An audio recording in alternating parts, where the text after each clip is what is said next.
The Castle in the Attic by Elizabeth Winthrop. Chapter 10.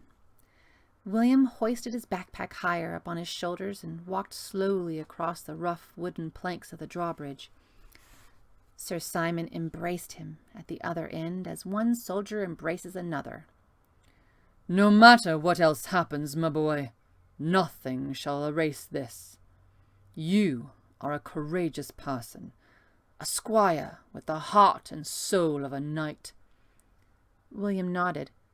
He didn't dare speak yet, thinking that his voice must have shrunk with his size. Sir Simon lowered the portcullis, and William heard for the first time the squeaky clank of the chains and the deep thud of the pointed wooden spikes as they hit the ground. "Come, I shall take you to her. We can raise the drawbridge later." The knight led him across the main courtyard and into the covered passageway that connected the buttery and the kitchen on one side with the great hall on the other. "Can we go through this way?" William asked. "I could never see into this room very well from up above." "Well, my voice sounds perfectly all right," he thought. Sir Simon nodded and turned left instead of right. The walls of the large banquet hall were hung with intricately woven tapestries. Animal skins of various shapes and colors were spread about on the floors. A long trestle table, flanked by two benches, took up one whole wall of the large room.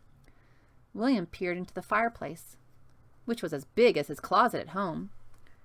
Two enormous black pots hung from hooks on one side. Up above, gaily decorated banners were draped over the balcony rail of the minstrel's gallery, but William didn't have time to stop and study them.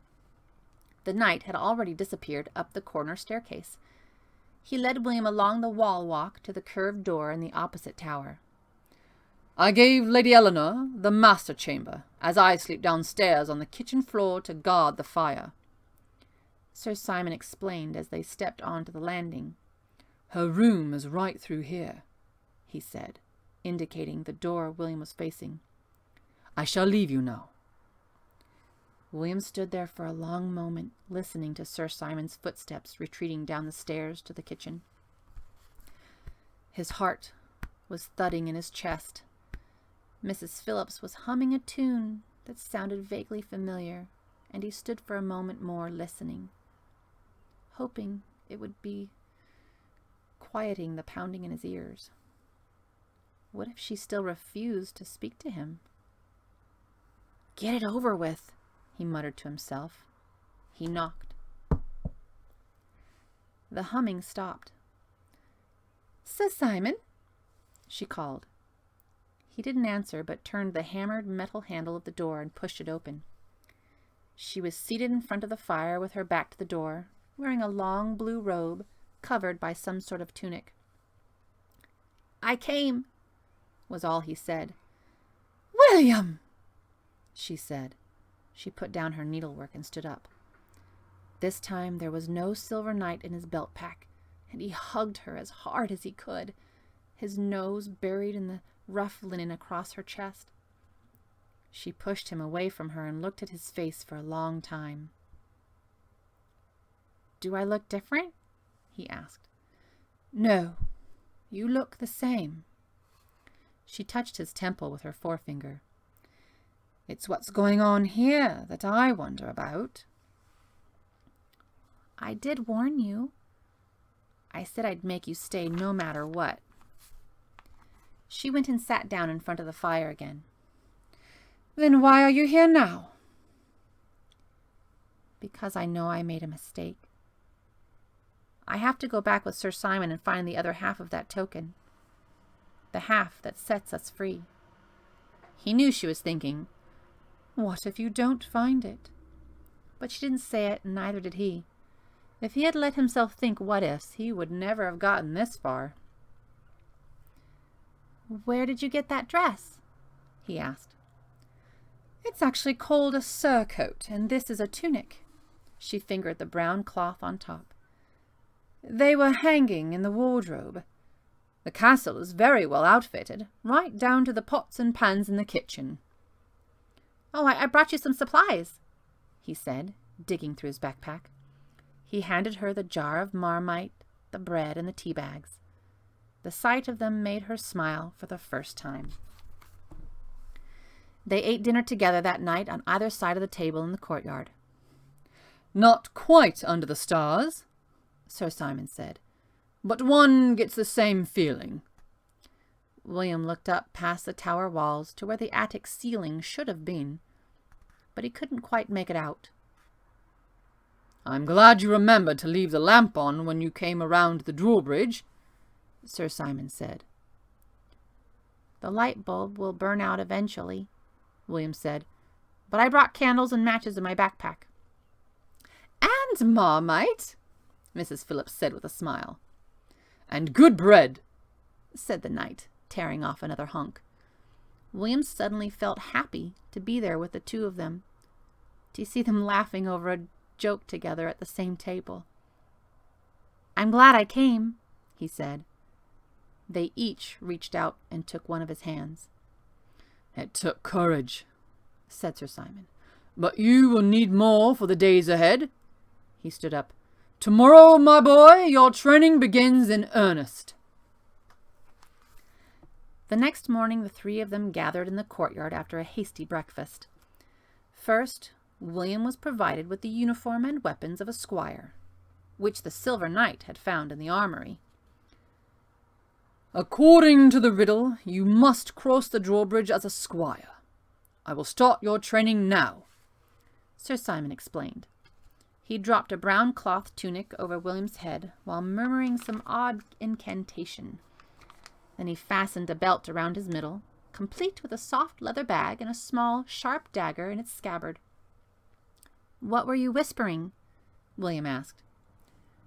"The words my father said over me when I became a knight. Rules of conduct we must respect, be we knight, squire, or page." "Tell me what they are," William said. "Be compassionate to the needy. Neither squander wealth nor hoard it. Never lose your sense of shame. If questions are asked of you, answer them frankly, but do not ask too many yourself. Be manly and of good cheer. Never kill a foe who is begging for mercy." "You have forgotten one, Sir Simon," said Mrs. Phillips, who was standing on the side watching the two of them. "What is that, my lady?" "Be ever loyal in love." He smiled at her. "Oh, yes, but in that one quality William is not lacking." "Certain things bear repeating," she replied simply. "As you wish, my lady." They divided his training. Sir Simon taught him how to use his dagger, how to improve the speed of his footwork, how to keep his weapons in good order, how to load and fire a crossbow, how to dress and arm his lord, Sir Simon. As it was believed that a knight's strength increases until midday and wanes with the sun, Sir Simon worked with William in the morning, and Mrs. Phillips drilled him in the afternoon. They played chess and backgammon.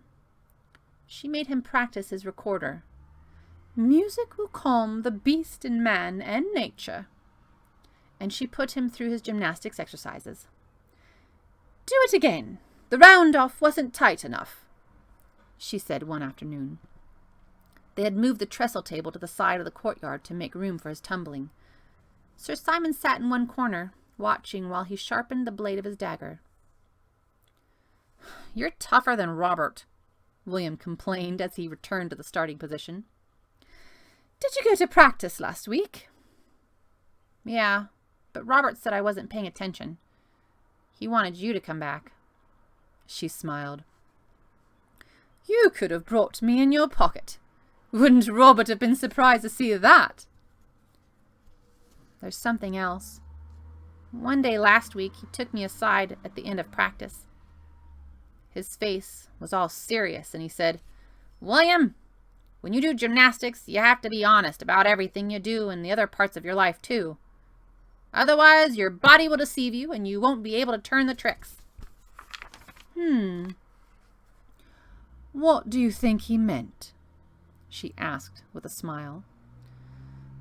The thing I had done to you must have been showing through in the floor routine. It's kind of creepy that my own body would give me away like that." She didn't answer. William did the exercise again. Round off, 2 back handsprings, Arabian dive roll. "Bravo!" cried the knight, putting down his dagger to clap. "Sir Simon," cautioned Mrs. Phillips, "please hold your applause until we are finished. It distracts William, and he needs to concentrate very hard right now." Sir Simon went back to his work, looking embarrassed. William smiled to himself.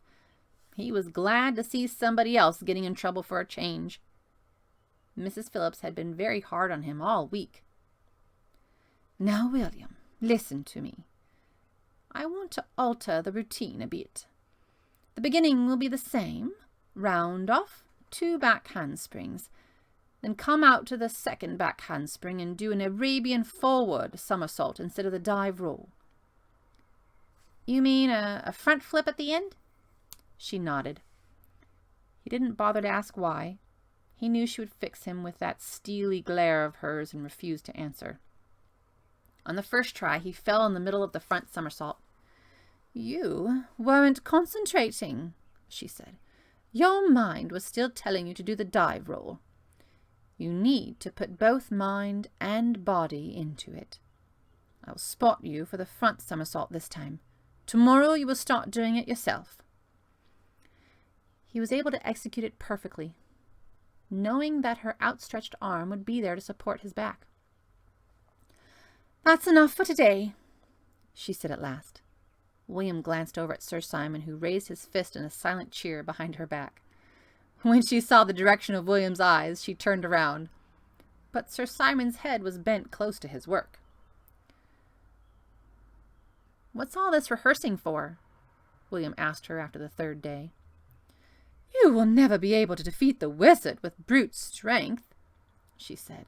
"Let Sir Simon challenge him openly if he wants to. You will have to depend on your brain, your footwork, and the sense of space you have developed as a gymnast. I don't know which of those weapons you will need to use, but all of them must be sharpened, just as Sir Simon sharpens his dagger." "And why the change in the routine to the front flip?" he asked. "Oh, another weapon, dear. You get back on your feet a little faster that way." At the end of the week, Sir Simon declared that they were ready. He and William would leave at dawn. "I will spend the night alone in the chapel as I did before I became a knight. At daybreak, you must come to me, William, and help me dress." After the knight left them, William and Mrs. Phillips sat in her room for a long time. In the quiet of the evening, he held himself still, listening for the world outside the castle, the world of the attic of his house, of the traffic going by on the main road. But he couldn't hear anything. "Do you think it's still out there?" he asked her. "Our old world?"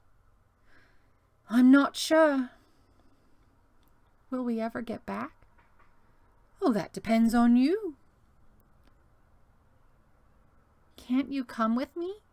he asked, the question that had been at the back of his mind all week.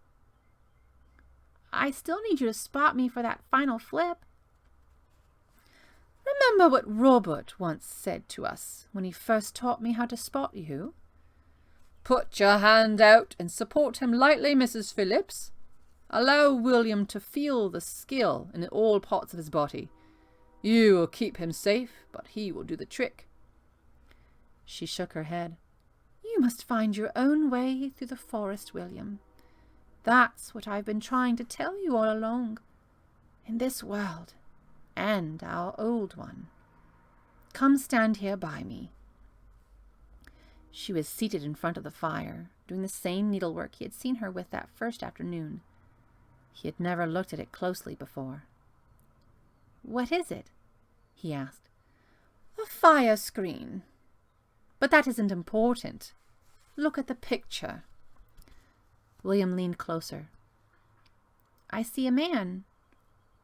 There's someone with him, someone smaller, in some trees. Her finger touched the man and then the smaller person.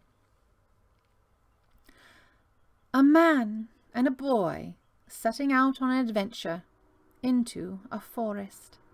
She glanced up at him. Remember the motto? The lady doth ply her needle, and the lord doth test his sword, when the squire shall cross the drawbridge. Remember? He nodded silently. He had forgotten the exact words. There are rules in the world of magic, just as there are in our world. Everything has its place. Directions must be followed. Each person is given the right weapon. My weapon is the needle and thread. Will I be all right? He asked. You are always asking me that question, William. Now I shall ask you. Will you be all right? He didn't answer, but went over and stood by the narrow window, looking out into the darkness. Tomorrow and the next day and the day after, where would he be? What would he meet? I wish you'd never given me the castle. Then you'd be in England and I'd be at home. But now that everything is in place, I am ready to go. For the first time, the answer came from somewhere deep inside him, and he believed it. And whatever happens, you must remember one thing, she said, that you have within you the weapons you need, the heart and soul of a knight in the body of a squire. No other weapon will ever serve you as well as that knowledge. That night he slept in her room, on a straw pallet in front of the fire. When he woke up, she was already dressed. She helped him adjust his tunic and slid the soft leather bag along the belt till it hung above his right hip. It seems heavier, he said, exploring its lumpy exterior with his fingers. Well, there's some food in there, and your recorder, and your binoculars. I guess I can't take Bear, he said. Oh, your hands must be free, and he's too large to fit into the bag. Anyway, I'll need some company in this draughty old castle. Now go to Sir Simon, she said, crushing him in a quick hug. I'll meet you in the courtyard. William slipped both hands through the metal ring of the chapel door and pulled it open. He didn't see Sir Simon at first. He stood at the back, accustoming his eyes to the flickering light from the altar candles and his nose to the sweet smell of incense. An enormous wooden cross filled the dark wall just above the altar. William stared up at it for a long time, held by the sight of the face looking down at him. This dark, holy place with its mysteries and shadows made him feel small and quiet. At last he saw Sir Simon, lying face down in the main aisle that led to the altar, his arms outstretched. William stayed quiet, waiting. After what seemed like hours, the body moved and Sir Simon clambered slowly to his feet. He passed his squire with a nod, which William took to mean he was to follow in silence. Sir Simon seemed quieter after his night of fasting and prayer. William remembered his instructions from the week before. First, the quilted vest and cap to protect the knight from the hard edges and weight of his own armor. Then, the chainmail shirt with the hood that fastened behind the ears. William had to stand on a stool in order to tie the strings tight enough to suit Sir Simon. Next, he strapped on the chest protector and the arm and shoulder guards. On top of the chainmail leggings, he fastened shin guards to protect the knight's legs from the blow of a misdirected lance. Finally, over the knight's head, he dropped the silver tunic, decorated with Sir Simon's coat of arms, the figure of a lion, flanked by a cross. My sword and helmet, William, the knight said at last. You have done well. Mrs. Phillips appeared at the side door as Sir Simon was strapping on his scabbard. I have lowered the drawbridge, she said quietly. Thank you, my lady. Since we have no priest, I would ask that you bless my sword." She stepped forward and touched the carved hilt with her finger. "Remember that you serve both God," she touched one side of the blade, "and the people," she touched the other side. "Protect this knight and his squire from any evil that seeks to harm them, or keep them from their chosen path." Sir Simon bowed and slipped the weapon into its sheath. "I would ask of you a keepsake, my lady." "I am honoured, Sir Simon." She took a long silk scarf from her neck and tied it around his forearm. "And you shall have mine," he murmured as he handed her the token of Janus. "This is for your protection while we are gone. Guard it well," he said as he pressed the leather pouch into her hand. They gazed at one another for a long, solemn moment. Then he kissed her hand and turned toward the door. "Come, William." William went to her and she kissed him quickly on the forehead. "You will come back," she whispered before she pushed him gently on his way. As they walked out under the massive stone arch and over the drawbridge, William looked down and saw the muddy waters of a real moat. He reached out to stop Sir Simon and show him, but after a moment's thought, he withdrew his hand. He turned once to wave at Mrs. Phillips, who was still standing under the archway. When he glanced back the second time, the drawbridge had been raised.